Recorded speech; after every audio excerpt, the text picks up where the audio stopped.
What's up, YouTube? Welcome back to Tech and Tactical. Today I wanted to talk about blade steels. Blade steels, when you start to kind of get into knives a little bit deeper, and you start to do some research, there really are a lot of choices. In this particular case, this is kind of a small cross section of blade steels here that I use that are kind of relatively common. Some of them are a little bit more rare. Some of them are more common. But anyway, I wanted to talk about this in particular because today I've actually had it for the last few days. My buddy's Mini Griptilian with M390 steel, which is to me kind of one of my favorites. It's certainly one of my favorites on paper. As far as putting one of these M390 knives through the ringer, I haven't had the chance to do that yet because I don't actually own a knife in M390. I just have tried out a few. Um, but I thought this would be a good time to talk about it. There's everything. These are kind of blade steels that are readily available. There are better blade steels. So I'm not going to talk about a couple of super high-end blade steels today because those aren't really readily available like in semi-mass produced knives. So I'm going to talk about steels that you'll see they have more popularity in the market, more market popularity. So what I'd like to do is I'll start with M390 because this is one of these steels that I really just think is a great steel. And there's other ones that are very, very close.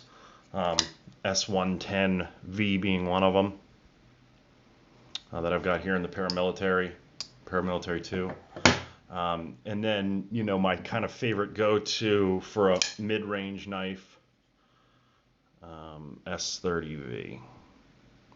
So there are some different blade steels here. It's funny, you get used to one knife and then you got to kind of go back and get used to the other one again.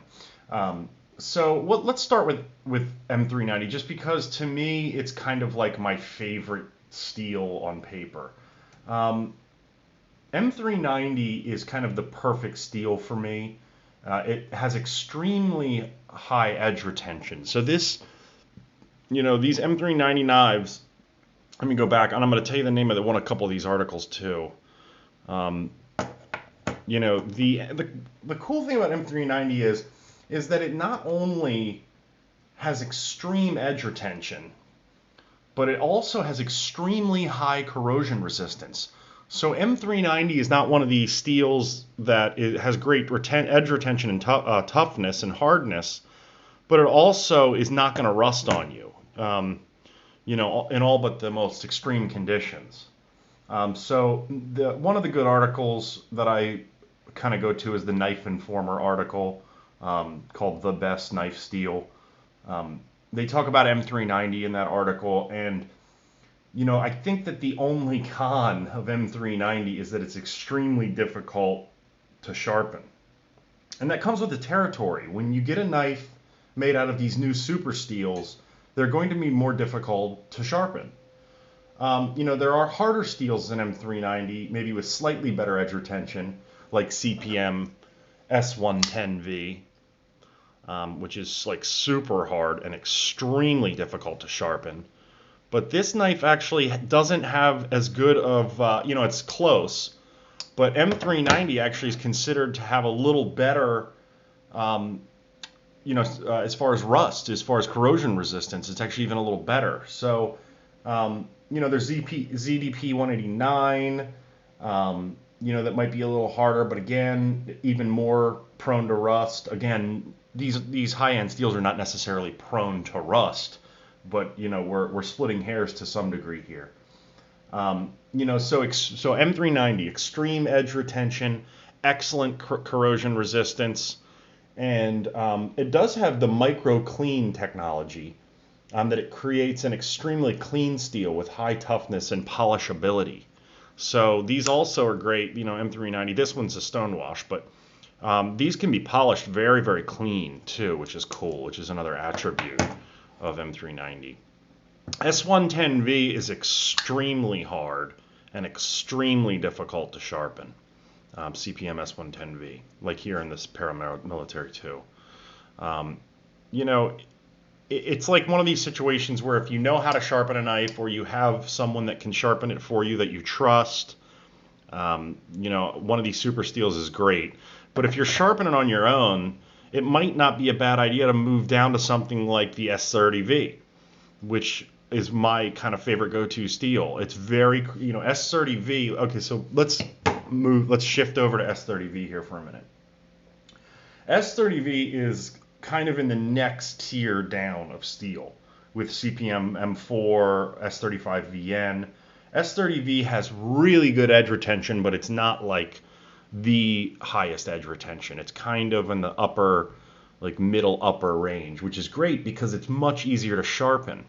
S30V also has the advantage of being very corrosion resistant. So this knife is not going to rust on you. And it doesn't need constant attention. It doesn't need to be oiled all the time, which is important to me too. That brings us to D2. D2 has a really great edge retention, but it is more susceptible to corrosion. You know, whether it be sorry, I cut my hand open a little bit ago, and now I got this massive gash in my hand, but try to bear with me. You know, it's funny. I cut myself occasionally, and it's almost never with knives. It's like with breaking a glass dish or something, or running my hand against a piece of sharp metal on you know, some piece of equipment or something. Every time I cut myself with a knife, it's a little nick, you know. But in any event, so then there's D2, which is great for edge retention, but it's not that corrosion resistant. Let me actually pull up what they said about D2 because it was pretty interesting. They're saying the edge retention on D2 is an 8, but the corrosion resistance is a 2. Okay, S30V, which is my go-to steel, they're saying the edge retention is a 7, but the corrosion resistance is also a 7. So this is a great all-around knife steel. That's why M390 is so great, because they're saying M390 is a 9 on edge retention and still a 7 on corrosion resistance. So it's like kind of the best of all worlds to some degree. So, you know, M390 is great. And then to S110V, just to kind of round out the discussion, they say the edge retention on S110V is a 10 out of 10. And then the corrosion resistance is a 6, but the ease of sharpening is a 1. I mean, this is one of the most difficult to sharpen steels currently on the market. That's why I love S30V so much, you know, because you've got this great kind of combination. As you can see here in this Benchmade Freak. Great knife, great blade steel. So the D2 is really great, very, very strong, very hard, but again, you're gonna have to oil this thing or keep it out of, you know, a wet climate, because this could possibly corrode over time.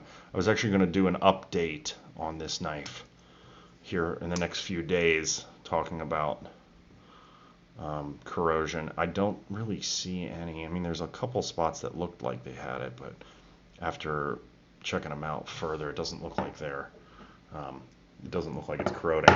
And then you've got stuff way down at the other end of the spectrum. You know, stuff like AUS 8 that everyone knows about. 8CR13MOV everyone knows about. These are like, you know, in more mass-produced, cheaper knives. Those things have edge retention of about 3, but they're extremely easy to sharpen. To me, those are kind of crappier steels. I'm not in love with those steels, but I do actually have a 420HC blade in the Kershaw Link, which is considered really kind of on the softer end of things. Yeah, they don't even put the steel. Well, Kershaw doesn't put the steel on a lot of them, but so you've got stuff that's way down on this end. But the cool thing about 420HC is the corrosion resistance is an 8.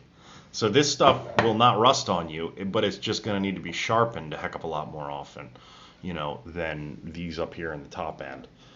So I really did want to kind of have a quick discussion about it. So please like and subscribe, and thanks for coming.